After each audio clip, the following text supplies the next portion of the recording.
Hello everyone, welcome to Unacademy platform and welcome to GS Gurukul also. So I will going to teach you sustainable mining. Okay, so what is sustainable mining है ना, and as I have already told you कि किस तरीके से question आते हैं अपने इसमें, so मैंने इसमें क्वेश्चंस भी पुट किए हुए हैं, so you will going to find this questions है ना, तो we will going to start with the questions है ना. तो ये अपना प्रीलिम्स में जैसा कि मैंने आपको बताया था कि पॉलिटी सेक्शंस जो रहता है, तो पॉलिटी सेक्शन में हमेशा आपके लिए ऐसा मिलेगा जो करंट स्पेसिफिक रहेगा. तो मैंने आपको बताया था कि polity, then IR, then science and tech, इस तरीके से एक मैं अपना सेक्शन चलाऊंगा एंड साथ ही साथ एक छोटे छोटे टॉपिक जैसे सस्टेनेबल माइनिंग हो गया. अभी मैंने एवियन फ्यूल जो क्राइसिस हुआ था, ठीक है, तो वो क्राइसिस जो बर्ड फ्लू जिसे हम बोलते हैं, तो वो बर्ड फ्लू वाला जो टॉपिक था अभी मैंने लिया था, उसमें मैंने H1N1 बताया था. तो what is the difference between H1N5, ये आपको अभी पढ़ाया था. इसी तरीके से सस्टेनेबल माइनिंग में आपका एक टॉपिक है, ये छोटा टॉपिक है, बट इसमें से क्वेश्चन जो है वो एक स्टैटिक और डायनेमिक जैसे मैंने आपको हमेशा बताता हूँ, तो वो वहां पे पूछ सकते हैं. ठीक है, so I will going to introduce this topic and before this I would like to introduce Unacademy platform. Unacademy is India's largest education platform providing education to lakhs of students, in which you will going to get daily live classes, live tests and quiz, unlimited access to the classes and structured course. You can download this app from Google Play Store and Apple Play Store. This is about me, Tarkeshwar Jain. I am teaching PSIR plus current affair and apart from that मैं ये मेरा qualification है, ये मेरा achievements है and there you can collect the PDF and apart from that GS Gurukul भी हमारा एक channel है Unacademy का. They are also I will going to put this PDF और वहाँ से आप ये PDF ले सकते हैं. तो ये अपना एक पूरा कॉम्प्रहेंसिव सिलेबस प्लान देता है अनअकैडमी एंड अनअकैडमी में दो बहुत अच्छी चीजें मिलती हैं, वो है एक प्लस एंड आइकॉनिक. तो प्लस में आपके लिए जो 1 ईयर कोर्स है वो आपको 49,500 का है, वो 44,550 रुपए का पड़ता है और यहाँ पे कोड आपको अप्लाई करना है TJLIVE. इसी तरीके से आपको आइकॉनिक का भी प्लान मिलता है, वहां पे भी आप कोड यही अप्लाई करेंगे TJLIVE एंड ऑप्शनल में भी आप कोड को यही अप्लाई करेंगे TJLIVE. अनअकैडमी में 31 जनवरी यहाँ पे कॉम्बैट रहेगा. Okay, as Unacademy has promised कि they will going to introduce 13 combat in total. 60 questions रहेंगे, 45 मिनट दिए जाएंगे आपको और 6 सेक्शंस इसमें आपको मिलते हैं और हर अल्टरनेटिव सेंटेंस में आपको ये कॉम्बैट मिलते हैं. रैंकिंग के बेसिस पे आपके लिए जज किया जाएगा और आपको प्राइजेस भी जीत सकते हैं इसमें. 25 जनवरी से आफ्टर मतलब on 25 January you will going to start get a batch for 6 month, 1 year और 2 year. Bilingual Hindi and English में मिलेगा. प्लस एंड आइकॉनिक दो प्लान होते हैं. जो प्लस होता है वो आपके लिए ये जो प्लान है 88,705 का पड़ता है और यहाँ पे कोड अप्लाई कर सकते हैं TJLIVE. इसी तरीके से प्लस का जो प्लान है वो 70,103 रुपए का पड़ता है और यहाँ पे आप कोड अप्लाई कर सकते हैं TJLIVE. At the last 25 January को अनअकैडमी का जो आइकॉनिक प्राइस है it will going to upgrade, hike हो जाएगा. तो अगर आप लोग इंटरेस्टेड हैं कि आप लोगों का सपना है IAS बनने का, तो यहाँ पे आपको जो गाइडेंस मिलता है, एक personal guidance with best out of best teachers, that you can get access here. ठीक है, नाउ स्टार्ट द टॉपिक. अपना है सस्टेनेबल माइनिंग. क्या है टॉपिक अपना? Sustainable mining. ठीक है, तो हमने यहाँ पे वर्ड क्या यूज किया? सस्टेनेबल. ठीक है, आपने सस्टेनेबल डेवलपमेंट गोल सुना होगा. ठीक है, सस्टेनेबल डेवलपमेंट गोल है, ऐसे ही आपने एक सस्टेनेबल माइनिंग के बारे में सुन रहे हैं. तो सस्टेनेबल मतलब इकोनॉमिक, एनवायरमेंट और सोशल, तीनों पॉइंट ऑफ व्यू से चल के साथ में आपका डेवलपमेंट करना, उसको हम बोलते हैं सस्टेनेबल. ठीक है, अब वो सस्टेनेबिलिटी किसी की भी हो सकती है. Sustainability of anything, sustainability of जैसे बोल सकते हैं अपन सोलर पावर प्लांट, उसका भी सस्टेनेबल वे में तैयार करना. टेस्ला की कार क्या कर रही है, वो एक सस्टेनेबल रिवॉल्यूशन है ना. तो ऐसा रिवॉल्यूशन जिसमें economic, environmental and social point of view को अपन लेके चलते हैं, जिसमें हम health and safety, socio economic developments, quality, अच्छी क्वालिटी ऑफ लाइफ की बात जहां पे कर रहे हैं, शुद्ध हवा, अच्छी जमीन और पानी, ये सारी चीजों को हम लेके चले. फिर हमें उसमें ध्यान रखना है कि सस्ते दाम मतलब एक कम दामों में अच्छी आउटपुट निकाल के दें, ऑपरेशनल एक्सेलेंस हो उसमें और लाइसेंस टू ऑपरेट, मतलब कि एथिकल वे में हम वहां पे काम कर रहे हो, तो उसको क्या बोला जाता है? सस्टेनेबल. तो सस्टेनेबिलिटी या फिर सस्टेनेबल डेवलपमेंट गोल. तो अगर जैसे हमारे यहाँ पे सस्टेनेबल डेवलपमेंट गोल है, 16 सस्टेनेबल डेवलपमेंट गोल है. ठीक है, तो वो सस्टेनेबल डेवलपमेंट गोल में यही सारी चीजें इंक्लूड की जाती है. एनवायरमेंटल पॉइंट ऑफ व्यू से जमीन है उस पर ज्यादा हार्म नहीं करना चाहिए. ठीक है, अगर हम वहां से रोड निकाल रहे हैं, हाईवे निकाल रहे हैं, तो उसके आजू बाजू ग्रीनरी होना चाहिए. अगर वहां पे कोई सी या फिर कोई वेटलैंड आते हैं, तो वेटलैंड में जो कंजर्वेशन होता है उनका प्रोटेक्शन रहना चाहिए. अलॉन्ग विद दैट वहां पे जो लाइसेंसेस दिए जाते हैं, एनवायरमेंटल इंपैक्ट असेसमेंट किया जाता है, या फिर कोई भी एक एनवायरमेंट से रिलेटेड जो हमारे यहाँ पे लाइसेंसेस होते हैं, उसमें ट्रांसपेरेंसी, अकाउंटेबिलिटी और रेस्पॉन्सिबिलिटीनेस वो होना चाहिए. सोशियो इकोनॉमिक डेवलपमेंट मतलब सोशल तरीके से उसमें जो वहां के लोग हैं, वहां के निवासी हैं, उन लोगों का एक डेवलपमेंट सस्टेनेबिलिटी होना चाहिए। हेल्थ एंड सेफ्टी, वहां के लोगों के लिए ध्यान रखना चाहिए, कोई भी ऐसी फैक्ट्री ना लगाई जाए, उनको ध्यान में रखना है कि उस एरिया के लोगों को एक हेल्थ हजार्ड फील करना पड़े। क्वालिटी ऑफ लाइफ मतलब एक good quality of life for upcoming generation वो भी प्रोवाइड की जाए। तो इसको हम क्या बोलते हैं, economic, environmental and social point of view से सस्टेनेबिलिटी। अब इसी में एक वर्ड आता है सस्टेनेबल माइनिंग। माइनिंग मतलब खुदाई करना, ठीक है। तो इंडिया की एक नेशनल मिनरल पॉलिसी है 2019 की, वो क्या बताती है, natural resources including minerals are a shared inheritance, जहां पे स्टेट क्या है, एक ट्रस्टी होता है on behalf of the people to ensure, मतलब स्टेट पीपल के लिए भरोसा दिलाता है, लोगों के लिए भरोसा दिलाता है कि जो आने वाली जनरेशन है उसको क्या मिले, बेनिफिट्स मिले, बेनिफिट्स ऑफ इनहेरिटेंस, ठीक है, कि वो आगे बढ़े एक सस्टेनेबिलिटी के टाइम पे, ठीक है। तो ये क्या है, इंडिया की नेशनल मिनरल पॉलिसी 2019। मगर mining is the act of removing and consuming unlimited resources. तो माइनिंग क्या है, माइनिंग एक बहुत ही वी कैन से एक विचित्र चीज है। माइनिंग में क्या होता है, आप जैसे कोई चीज का माइन करते हैं, जैसे ऑयल की माइनिंग करेंगे तो एक सर्टेन अमाउंट ऑफ रिसोर्सेज है हमारे पास, ठीक है। तेल भी है तो लिमिटेड तेल है ना। तेल का जो ओर होता है, ओर क्या होता है कि आपको अगर गोल्ड निकालना है तो गोल्ड अकेले फॉर्म में नहीं निकलेगा, ठीक है, उसके साथ अलग अलग चीजें भी उनके साथ निकल के आती है, जिसको हम इंप्यूरिटीज भी बोलते हैं। फिर उसको साफ किया जाता है और फिर अल्टीमेटली गोल्ड, या फिर हम कहेंगे आयरन को अगर हमें एक्सट्रैक्ट करना है, किसी भी चीज को एक्सट्रैक्ट करना है, तो वो उसके साथ इंप्यूरिटीज रहती है, उन इंप्यूरिटीज को एक्सट्रैक्ट करके निकाल आता है, तो उसको हम बोलते हैं क्या, रिसोर्सेस, या फिर हम उसको क्या बोलेंगे, मिनरल्स। तो माइनिंग जो करता है वो एक लिमिटेड है, removing and consuming A limited resources, ठीक है। मोर ओवर जो गवर्नमेंट ऑफ इंडिया है या फिर स्टेट गवर्नमेंट है, वो क्या करता है, वो मिनरल्स को सेल प्रोसीड्स की तरह या फिर रेवेन्यू की तरह देखता है। बिल्कुल सही बात है। अगर हम झारखंड की बात करेंगे तो झारखंड, ठीक है, और एक केजीएफ मूवी का अगर आपने नाम सुना होगा, कोलार गोल्ड फील्ड, ठीक है, शायद उस मूवी का नाम यही है। तो Kolar is famous for gold. इसी तरीके से झारखंड में भी गोल्ड पाया जाता है, बट बहुत कम लोगों को पता है कि वहां पे गोल्ड पाया जाता है। पन्ना में डायमंड पाया जाता है, ठीक है। तो आयरन हुआ, कॉपर हुआ, मैंगनीज है, ठीक है। तो वो सारी चीजें इनकम होती है, उस स्टेट गवर्नमेंट के वो राइट्स होते हैं कि वो एक्सप्लॉइट कर सकता है, तो उनके पास उसका एक टैक्स जाता है।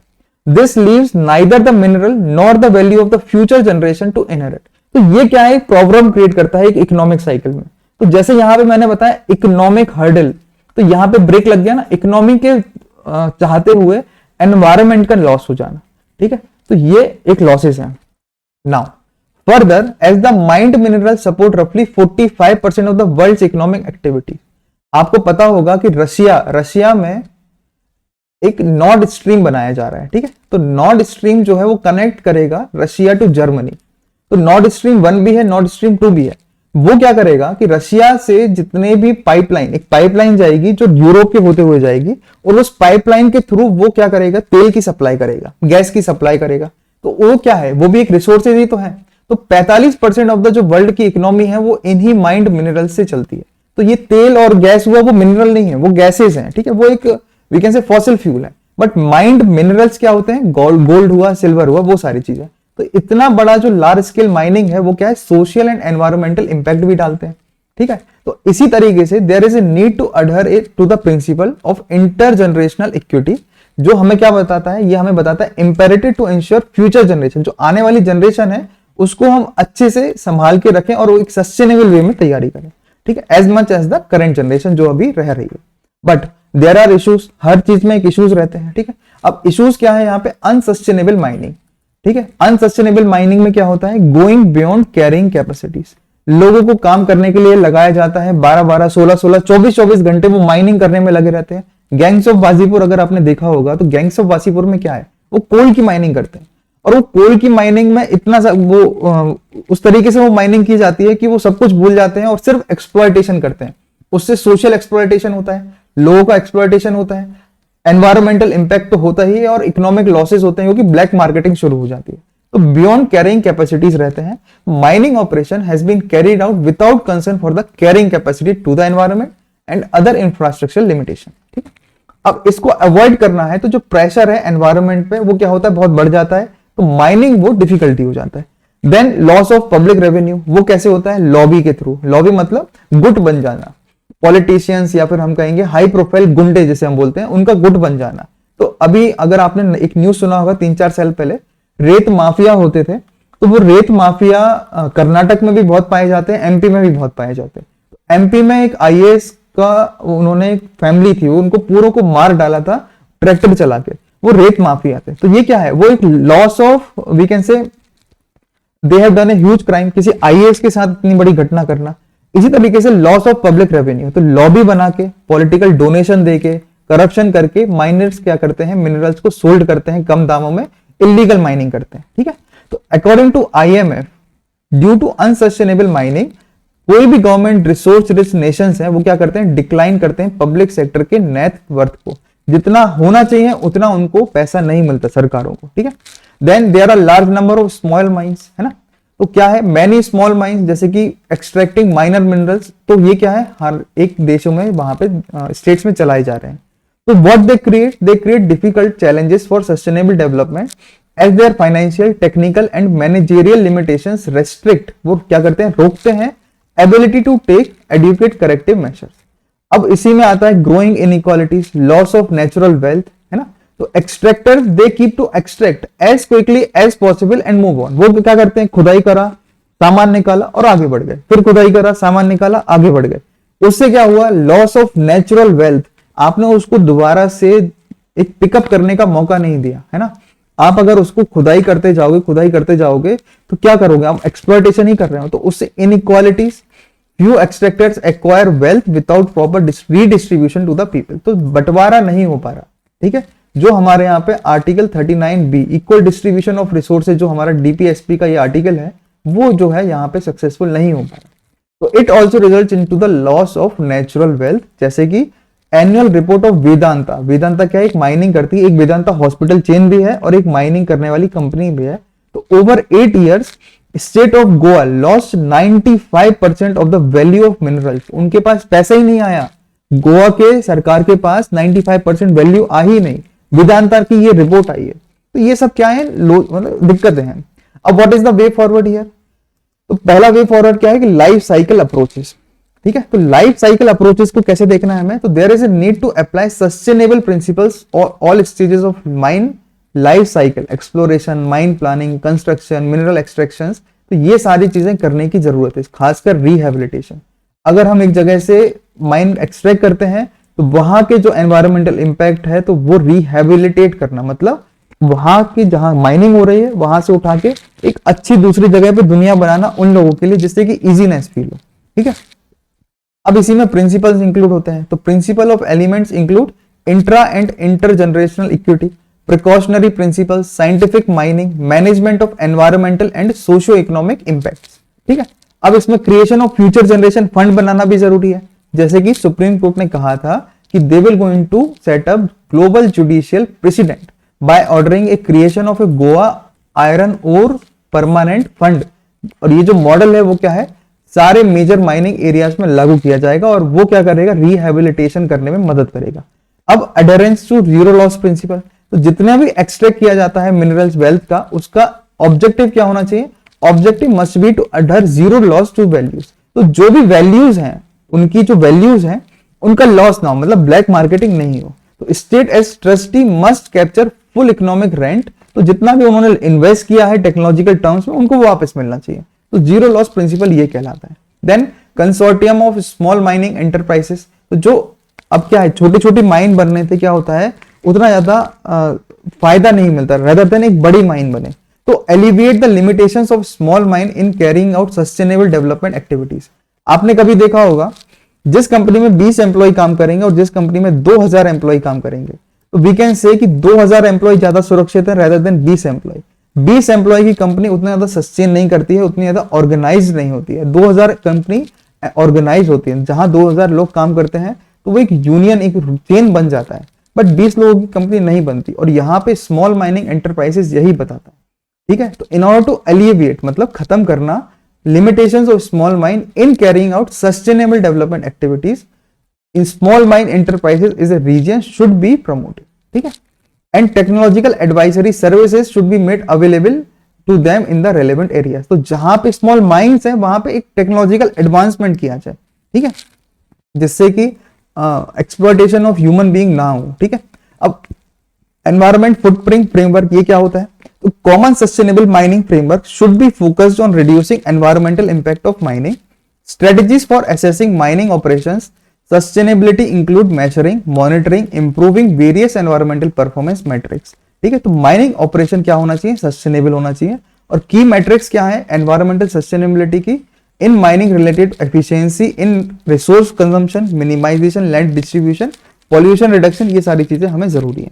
Then there are multiple stake holder approach भी होना चाहिए, जिससे कि सोशियो इकोनॉमिक असेसमेंट किया जाए रिपोर्ट्स का, जिससे कि वो माइनिंग प्रोजेक्ट जो है वो क्या कर रहे हैं? Permitted process for the grant and administration of mineral concession to a mining enterprises should be there, ठीक है। और problem of inadequate capacity, political manipulation and corruption should be tackled.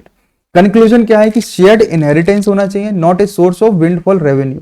मतलब it is essential that as a nation we change our paradigm to understand mineral को कैसे समझना है? एक inheritance के तौर पे, ना कि एक रेवेन्यू जनरेशन के मेथड। हमें हमेशा ऑल्टरनेटिव या फिर सस्टेनेबल जगह जरूरी है। आपको एक चीज एंड में और बताऊंगा, आपने रेट होल माइनिंग भी सुना होगा। रेट होल माइनिंग होता है कोल में, और ये यूजली जो है मेघालय की तरफ काफी ज्यादा प्रचलित है। व्हाट दे आर डूइंग, छोटा सा एक होल होता है, उसमें मजदूरों को भेज दिया जाता है। अब कभी बारिश हुई तो बारिश होने के कारण वो जो होल बनाया जाता है जिसके थ्रू वो एक्सट्रैक्शन करने के लिए जाते हैं कोल का या किसी भी मिनरल का, तो वो पानी भर जाता है और ये यहाँ पे वही मजदूर दब के मर जाते हैं और उनकी न्यूज कभी बाहर नहीं आती। इसको लेकर सुप्रीम कोर्ट काफी ज्यादा सख्त थी और उन्होंने कई सारी गाइडलाइन निकाला, कई सारे रेस्ट्रिक्शंस निकाले, बट अभी तक कोई भी उसमें रोल बड़ा प्ले नहीं कर पाए due to lobbying of that mafias, ठीक है। तो ये लॉबिंग खत्म होना चाहिए, ठीक है। In the and I have put you this question, ये क्वेश्चन यूपीएससी में आ रखा है, ठीक है। तो please go through this question, consider the following statement in India. Please देखो एक क्वेश्चन को अगर अभी आपने जो पढ़ा वो क्या था, पूरा थ्योरी था। अगर इसे आप पढ़ोगे सॉल्व कर लोगे, क्योंकि मैंने एक वर्ड यूज किया था, एक स्टेट यूज किया था। State government do not have the power to auction non coal mines, मतलब बिना कोल, एक तो होती कोल माइंस और एक होती नॉन कोल माइंस। तो स्टेट के पास सिर्फ ये कहना चाहता है कि स्टेट के पास कोल माइन एक्सट्रैक्ट करने का अधिकार है, नॉन कोल माइन एक्सट्रैक्ट करने का अधिकार नहीं है। पहला स्टेटमेंट ये कहता है।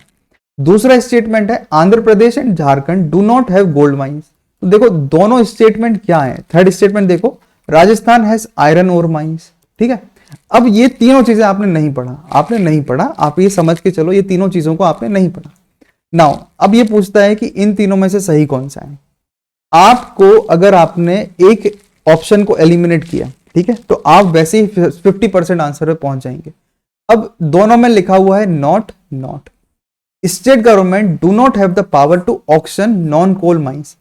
देखो ये क्या स्टेट गवर्नमेंट की इतनी भी पावर नहीं है कि वो नॉन कोल माइंस को एक्सट्रैक्ट कर पाए? क्या स्टेट गवर्नमेंट के पास इतनी भी पावर नहीं है कि वो नॉन कोल माइन को एक्सट्रैक्ट कर पाए? नहीं है क्या? बिल्कुल इतना तो होएगा ना, किसी भी स्टेट के पास इतना तो पावर सरकार ने दिया होगा। तो पहला स्टेटमेंट तो यहीं पे गलत हो जाता है, और पहला स्टेटमेंट गलत हो गया तो ये दोनों बचे। अब इसमें बोलते हैं कि राजस्थान एंड आंध्र प्रदेश एंड झारखंड इनके पास गोल्ड माइन है ही नहीं। आपको पता होना चाहिए कि झारखंड, अभी मैंने वर्ड यूज किया था इसलिए मैंने आपको बोला कि Jharkhand has coal mine, but किसी को ज्यादा पता नहीं। कोलार का नाम सबने सुना होगा, कोलार इन कर्नाटका, बट झारखंड में भी कोल माइन है, गोल्ड माइन है, वो नहीं सुना। अब राजस्थान हैज ओर माइन, अब है या नहीं है ये तो आंसर वैसे ही निकल आया, तो आपको ऑटोमेटिकली आंसर मिल गया यहाँ पे क्या, राजस्थान। तो third is the correct answer here. Common sense and intuition should be used here. तो इसमें है state one deals with non coal mines and explicit statement mentioned state government has no power to auction, it has less chance to be correct. तो पहला तो इसलिए correct गलत हो गया। Third statement is Jharkhand has no coal mine, ये बताता है सेकंड स्टेटमेंट में। तो an aspirant with average knowledge should know that Jharkhand is one of the most mineral rich state in India, और झारखंड में एक रुंगटा माइन रीजियन है जहां पे आपको गोल्ड मिलता है, ठीक है। तो ये दोनों जो स्टेटमेंट है ना वो नॉट से ही निकल जाते हैं, आंसर ऑटोमेटिकली यहां पे मिल जाता है। पढ़ोगे विथ आपके एक इंटेलेक्चुअल तरीके से, ठीक है, अपने दिमाग को खुल के अगर आप सॉल्व करोगे, प्रेशराइज होकर अगर क्वेश्चन को नहीं करोगे, then you can definitely get this, ठीक है। So at the last thank you so much for listening this topic. I will bring more topic related to this, और इसके अलावा एक अपन करंट अफेयर का भी सेक्शन चलाएंगे सेक्शन वाइज, वहां पे भी हम मेहनत करेंगे करंट अफेयर के लिए. जी तोड़ मेहनत करिए. जितना आप मेहनत करोगे, जितना आप सस्टेनेबल तरीके से दिमाग लगाओगे, चारों तरफ सोचकर, एनवायरनमेंट को भी सोचोगे, सोसाइटी को भी सोच के रखोगे, इकोनॉमी के लिए भी सोचेंगे, पॉलिटिक्स के बारे में भी सोचेंगे, उतना ही आपको बेटर आंसर मिलेगा. ठीक है. So at the last, TJLIV is my code. Please like, share and subscribe. This is what only Gurukul wants. Gurukul हम बहुत अच्छी शिक्षा देने के लिए हमेशा बना हुआ है आपके लिए. And at the last, Tarkeshwar Jain PSIR is my Telegram channel. Please, you can take this PDF from there, है ना. So good night everyone. Thank you so much.